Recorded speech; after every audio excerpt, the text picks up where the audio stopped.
Patay ang isang lalaki matapos pagbabarili ng riding in tandem sa Antipolo City.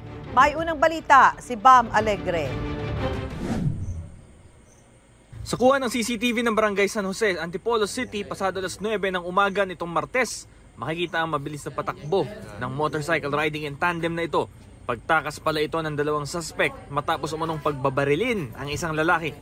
Isa ang barangay tanod na ito sa mga unang rumesponde matapos ang pamamaril. Inabutan pa raw niya nag-aagaw buhay ang biktima.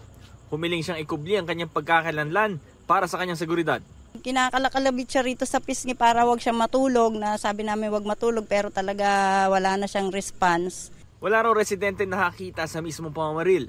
Ayon naman sa isang opisyal ng barangay, kalahating oras nasa lugar ang biktima bago naganap ang krimen. Nakababa pa raw ang side stand ng motorsiklo ng biktima at tila may kausap sa cellphone bago ang pananambang. Hindi raw pamilyar sa kanila ang biktima. Pagka galing ko sa bahay, sinundo ako ng tanod natin. Yun nga sabi, may barilan daw dito. Ngayon, nung pagpunta ko, nakahandusay na nga yung binaril. Pagkatapos, ang ginawa ko na lang, pinaalis ko yung mga nakikiusyoso.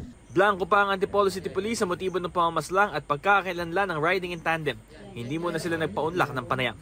Ito ang unang balita, Bam Alegre para sa GMA Integrated News.